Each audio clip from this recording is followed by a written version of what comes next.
kalau kau ikut kiai nanti kau tinggalnya di sebuah gubuk, kau akan ngurus masjid. Saya bilang nggak apa-apa, saya ingin bisa baca Quran, saya harus ikut sama kiai sekalipun saya harus ngurus masjid.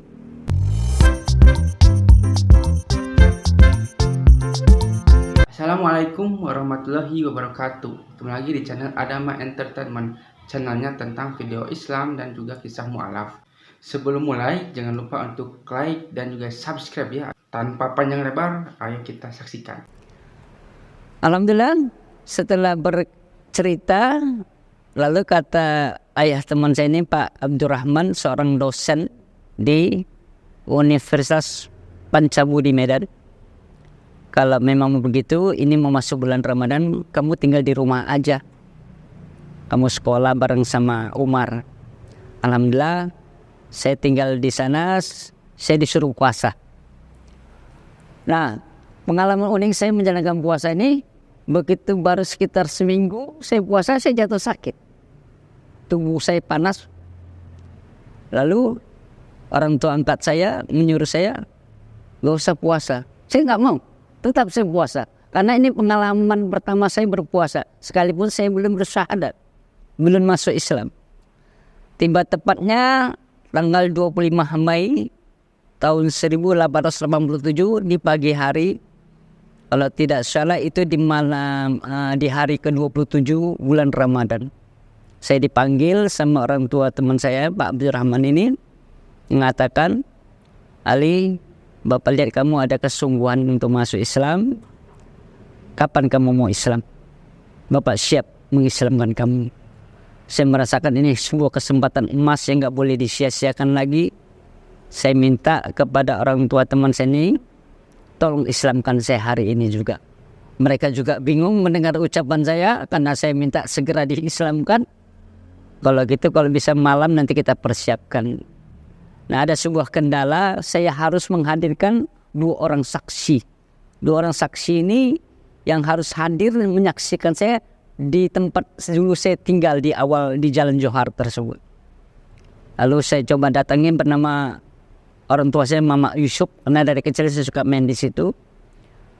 Beliau juga ketakutan karena beliau pernah diancam sama orang tua saya, jangan sampai mengislamkan diri saya. Kalau sempat mengislamkan diri saya akan dilaporin ke polisi. Lalu ada seorang lagi bernama Mama Ana, saya manggilnya Ibu Ana atau Mama Ana, dia seorang guru ngaji di maktab. Saya dekat sama beliau ini. Saat itu saya menyatakan diri, Mak, mau nggak jadi saksi untuk saya masuk Islam. Kaget dia dan tidak percaya. Karena apa? Masa kecil saya memang cukup nakal. Dan yang tahu ilmu saya masuk Islam ini saya sama Allah saja. Orang lain tidak ada yang tahu. Jadi keinginan saya hanya Allah saja yang tahu. Sampai dia meragukan, saya bilang, mana mungkin kau masuk Islam? Kamu masih suka beli minyak babi ke situ. Apa karena seorang perempuan kamu masuk Islam? Atau kena pacar? Atau kamu diiming-imingin sama orang itu dikasih uang? Saya menjawab, Mak, kalaupun saya beli minyak daging babi itu untuk kebutuhan dagang orang tua saya, kan disuruh orang tua. Kalau Mama mau tahu, tangan saya bungkus plastik ketika memegang panci tersebut. Jika terkena, saya cuci bersih-bersih pakai air. Dan saya masuk Islam ini lillahi ta'ala. Barulah beliau yakin, alhamdulillah malam itu mau menyaksikan saya masuk Islam. Namun keislaman saya ini orang tua saya tidak tahu sama sekali karena dirahasiakan. Dan saya minta dirahasiakan keislaman saya, jangan ada sampai satu kampung itu tahu saya masuk Islam. Karena ada ketakutan dari orang tua saya yang akan mencari saya, yang akan menuntut orang-orang yang mengislamin saya. Karena saat itu saya masih kelas 1 SMA dan saya buat surat pernyataan diri bahwasannya ini benar-benar keinginan saya tanpa ada paksaan dan suruhan dari orang lain. Alhamdulillah malam itu saya disyahadat, ada rasa haru. Begitu mengucap kalimat syahadat, dibimbing oleh seorang kiai dan dari Departemen Agama Medan. Ketika saya mengucapkan kalimat asyhadu an la ilaha illallah wa asyhadu anna Muhammadar Rasulullah. Ada rasa getar, ada rasa bahagia, ada rasa sedih. Karena hal ini sudah saya inginkan sejak dari dahulu, semenjak saya dari kecil. Dan saya bersyukur saat itu seolah-olah semua beban di dalam diri saya itu hilang. Yang mungkin selama ini yang saya cari saya sudah dapatkan. Bahkan saya sempat berkata dalam diri saya, mau kiamat-kiamatlah, yang penting saya sudah Islam. Ada rasa gembira yang amat sangat.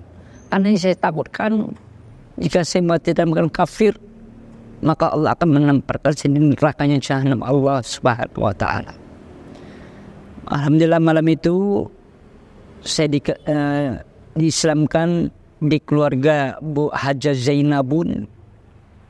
Beliau adalah mempunyai orang anak Pak Abdurrahman, dosen di Universitas Pancabuni Medan, dan memiliki cucu yang bernama Umar Rahman, adalah sahabat karib saya.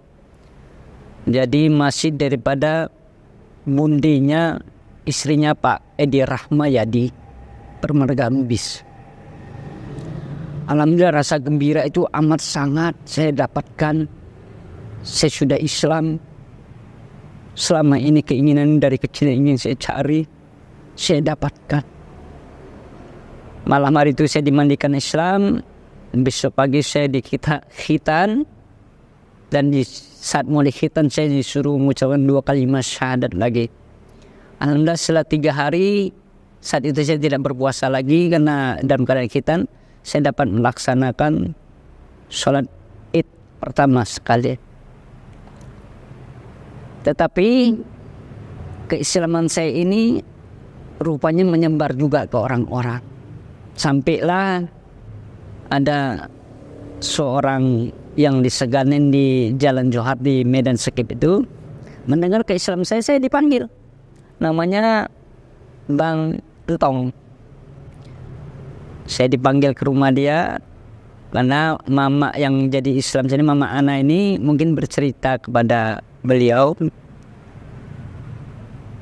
Dia nggak percaya kalau saya masuk Islam. Alhamdulillah saat itu saya disuruh bersyahadat, saya dipeluk sama beliau. Rasa haru sampai beliau berkata, kalau ada apapun yang terjadi sama kamu, saya siap membela kamu, Ali. Saya bersyukur ada orang-orang yang banyak mencintai diri saya. Namun perjalanan hidup ini masih panjang harus saya lalui, terutama pertentangan dari keluarga saya. Nah, ketika saya masuk Islam ini, saya sempat main pulang ke rumah. Dan sempat waktu itu saya dicari-cari orang tua, mau disidang juga. Karena orang tua mengetahui bahwasanya ini ciri-ciri saya itu udah mau ke Islam gitu. Nah kemudian saat saya menjalani Islam ini, kita memang diuji dan dicoba. Jadi memang benar kata Allah, jangan engkau mengaku beriman kepadaku, engkau mengakui kerasulan Nabiku baginda Rasulullah Nabi Muhammad sallallahu alaihi wasallam, kau masuk ke dalam dinul yang hak, yaitu innad dina inda Islam, sesungguhnya kau akan kuuji dan kucoba. Ada rasa khawatir, rasa lapar, macam-macam. Dan itu saat itu ujian itu cukup berat, saya sakit, bahkan mengalami koma. Saat itu orang tua angkat saya membawa saya ke rumah sakit. Bahkan saat itu saya dianggap sudah tidak mungkin untuk hidup kembali. Saat itu saya dikerumunin, sampai di kuping saya sempat dibisikkan kalimat la ilaha illallah kepada orang tua angkat saya. Dan waktu itu ibu saya udah hadir di situ, ada yang memberitahukan bahwa saya masuk rumah sakit. Ibu saya berkata kepada namanya Bu Nur, ya anak saya dibisikin apa itu? Lalu diceritakan bahwa saya sudah Islam. Kaget orang tua saya, dan orang Islam kalau mau udah seperti begitu harus dituntun namanya dengan kalimat la ilaha illallah. Lalu saat itu juga orang tua saya memisahkan saya dari keluarga orang tua angkat saya. Saat itu saya dipindah dari rumah sakit itu ke rumah sakit Nasrani yang di Medan, di mana rumah sakit Elizabeth. Di tengah malam saya sadar, lalu saya dibujuk untuk bisa pindah ke rumah sakit. Awalnya hanya berkata ke ahli syaraf, ke dokter syaraf, tidak mengatakan ke rumah sakit dulu, rumah sakit Elizabeth ini. Dan saya lihat orang-orang tua angkat saya udah gak ada kecuali satu, anak ibu angkat saya bernama Bang Yusuf, dia hadir di situ juga. Malam itu saya dibawa di mobil ambulan dalam keadaan diinfus. Tiba saya tersadar di rumah sakit itu, saya lihat ada patung gambar Bunda Maria di rumah sakit itu di tamannya. Saya protes, saya cabut infus tersebut karena saya nggak mau sampai masuk ke rumah sakit tersebut. Saya tidak sadar lagi. Tiba saya sadar, saya sudah di dalam keadaan di seat belt, tubuh saya, kaki saya dan kepala saya di X-ray. Tapi X-ray-nya zaman dulu pakai lampu cahaya yang besar. Di dalam seperti ada di kerangkeng kepala saya itu di X-ray otak atau kepala saya ini.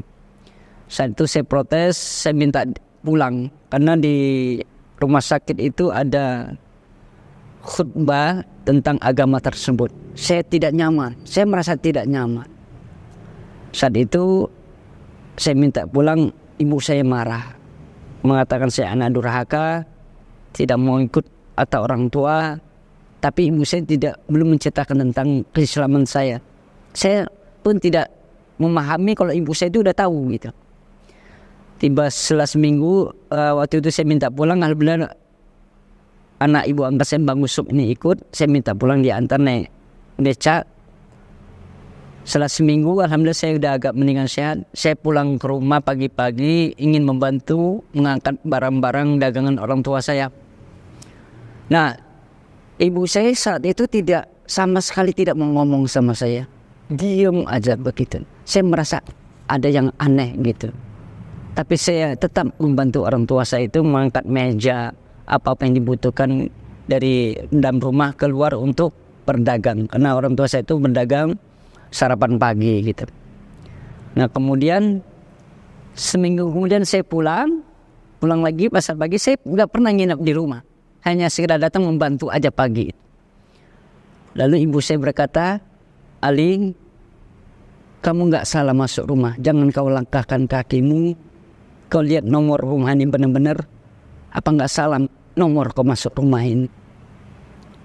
Saya merasa kaget atas ucapan orang tua saya, karena orang tua saya berkata, kamu rupanya masuk Islam diam-diam ya, udah kami larang kamu tetap ngelawan, nggak mau nurut kepada kami. Saya diam aja. Saya sangat sayang kepada ibu saya. Saya tidak pernah mau membantah apa yang disuruh, tetap saya lakukan. Karena saya dari kecil, apapun yang disuruh ibu saya selalu mengerjakannya gitu. Nah saat itu saya merasa sedih. Anak orang tua saya berkata, mulai detik ini kau bukan anakku lagi. Ada rasa sedih saya, karena saya lahir dari seorang ibu yang sangat saya cintai, menyatakan saya bukan anaknya lagi. Alhamdulillah saya tidak pulang ke rumah, namun orang tua saya tetap memantau saya rupanya. Nah saat itu orang tua saya sudah pindah namanya dari Jalan Johar ke Gulugur Bypass, Desa Silalas namanya, dan menyuruh orang untuk membujuk saya pulang ke rumah untuk balik ke agama dulu. Tetap saya berkomitmen atas diri saya bahwasanya saya tidak akan pindah apapun yang terjadi bagi diri saya, sekalipun nyawa taruhannya. Karena rasa cinta saya sama Islam itu memang saya idam-idamkan dari kecil. Sampai ada seseorang memujuk saya mengatakan, Ali, tadi mama kamu pesan sama saya, pulanglah ke rumah. Ngapain kau tinggal di rumah-rumah orang? Gak jelas kehidupan kamu. Orang tua kamu masih sanggup menyekolahkan, menafkahin kamu, membiayai kamu. Kenapa harus tinggal di rumah-rumah orang? Dan balik ke agama dulu. Yang nyuruh ini beragama Hindu. Saya tetap tidak mau, karena saya merasakan ujian ini adalah perjalanan hidup saya yang harus saya jalani. Nah, setelah sekian lama saya menjalankan Islam tersebut, alhamdulillah dengan rintangan dan ujian yang saya jalanin sampai saya mencari nafkah untuk biaya hidup sekolah saya bekerja, apapun saya kerjain. Sampai saya menarik beca, menjadi kuli bangunan, bahkan ngumpulin sampah warga, saya kerjain. Saya merasa yang penting saya sudah masuk Islam. Karena agama yang saya anut ini tidak bisa ditukarkan dengan apapun. Karena dalam mindset pola pikir saya, cara pandang saya, dan arah tujuan hidup saya sudah benar terarah dengan agama ini. Karena ini adalah sebuah agama yang menceritakan tentang fase kejadian tentang manusia dari alam ruh ke alam rahim, ke alam dunia, ke alam kubur atau alam barja, dan akan dibangkitkan ke alam yaumil masyar, sehingga nanti kita dihisab di sana akan meniti titian syiratul mustaqim dan arahnya ke dalam nar atau jannah tergantung amal ibadah kita. Yang jelas setiap masih ada kalimat di dadanya, kalimat la ilaha illallah Muhammadur Rasulullah, dia akan masuk ke dalam jannahnya Allah walaupun melalui proses penghisaban. Jadi inilah ketenangan jiwa saya, bahwasannya saya meyakini ini bukan 100%, 1000%. Apapun yang terjadi, agama ini tetap saya pegang kuat-kuat. Jangan sampai saya lepas lagi. Sekalipun semua keluarga saya sampai menghina, mencaci saya. Bahkan ada seorang kakak saya berkata, Ali, tidak mungkin orang tuanya orang Islam mau menerima diri kamu, karena sesungguhnya mereka mengharamkan daging babi dan kamu pernah memakan daging babi, di dalam tubuhmu telah mengalir darah babi. Mana mungkin orang tuanya orang Islam mau menerima kau. Ya mungkin karena rasa sayang kakak saya kepada saya untuk saya bisa balik kembali ke agama yang dulu. Karena mereka tidak memahami tentang Islam, yang selama ini mungkin mereka melihat sisi Islam di lingkungan saya itu adalah Islam yang melakukan suatu hal yang tidak baik, karena individu manusia yang tidak bertanggung jawab dalam menjalankan keislamannya. Nah, sekian lama saya berjalan di dalam Islam ini, saya dapat ketenangan jiwa. Alhamdulillah saya tertuntun dan terarah. Saya masih saat itu, karena sekolah saya jurusan biologi, saya sibuk dengan berkutat dalam pelajaran. Selesai dari SMA, ada ditawarkan orang tua angkat saya, apakah saya akan mau bekerja atau mengikuti orang tua angkat yang sudah disiapkan sama orang tua angkat saya, menjadi anak angkat Ibu Haja Ani Idrus, orang yang terpandang di kota Medan yang mempunyai koran harian Waspada, dan seorang anak angkat seorang ulama, atau bekerja atau ikut kiai. Alhamdulillah saya bilang saya ikut kiai. Namun saya saat itu diberikan pesan kepada orang tua saya, kalau kau ikut kiai nanti kau tinggalnya di sebuah gubuk, kau akan ngurus masjid. Saya bilang gak apa-apa, saya ingin bisa baca Quran, saya harus ikut sama kiai sekalipun saya harus ngurus masjid. Dan alhamdulillah emang apa yang dibilangkan orang tua saya semuanya benar. Saya ditinggal sebuah gubuk, saya berguru kepada seorang kiai asli dari orang Banten yang tinggal di Marelan, Pasar 6, Kampung Banten, yang bernama Pak Kiai Haji Muhammad Isa bin Abdul Malik Al-Bantiri Bandani. Beliau sudah almarhum, semoga saja guru saya ini ditempatkan Allah di dalam jannahnya, diterangkan kuburnya, menjadikan kuburnya raudhah min riyadil jannah. Karena saya sangat menghormati guru saya ini. Beliau begitu baiknya menuntun dan membimbing saya untuk saya bisa membaca Al-Quran. Nah, proses tahun saya berikut beliau, saya selalu melakukan sesuatu hal dengan izin beliau. Nah, sepertilah kisahnya, bagaimana kan kisahnya ini sangat menginspirasi kita bahwa kita itu sebagai umat muslim, dengan adanya video ini kita itu menjadi terinspirasi bahwa kita itu bisa lebih baik lagi untuk menjadi seorang pribadi muslim yang lebih baik lagi. Dan dengan video ini juga mungkin kalian juga yang mungkin non muslim ya, yang menyaksikan ini, kalian juga mungkin ada gambaran seperti apa bahwa agama Kristen itu tidak selalu misalnya benar ya, karena banyak juga kontradiksi di sini. Bahwa agama Kristen, agama non-Islam misalnya gitu ya, jika orang-orang mereka itu mualaf itu karena apa? Kebanyakan itu mereka itu tahu bahwa Islam itu adalah agama yang benar, agama yang lebih masuk akal daripada agama-agama lainnya. Dari mana kita itu bisa tahu hal itu ya, karena kita mempelajari Al-Quran dan mempelajari agama Islam gitu. Kita itu harus terbuka, harus berpikir terbuka, harus maksudnya kita itu harus mencerminkan bahwa kita itu sebenarnya itu Indonesia itu emang toleransi ya, tapi ketika kita dihadapkan dengan sesuatu agama gitu ya, kita harus mengkaji misalnya agama Kristen seperti ini, agama Hindu seperti ini, agama Islam juga seperti ini, dan beda-beda ya, karena di Indonesia itu banyak banyak sekali agama ya, tapi kebanyakan di channel ini adalah tentang agama dari non muslim ke muslim, dikarenakan agama Islam adalah agama yang paling sempurna di dunia ini. Sampai akhir zaman pun Al-Quran itu berkata bahwa Allah itu akan menjaga Al-Quran sampai hari akhir. Nah, semoga yang menonton video ini bisa terinspirasi ya, dan semakin kuat lagi imannya, terutama agama Islam ya.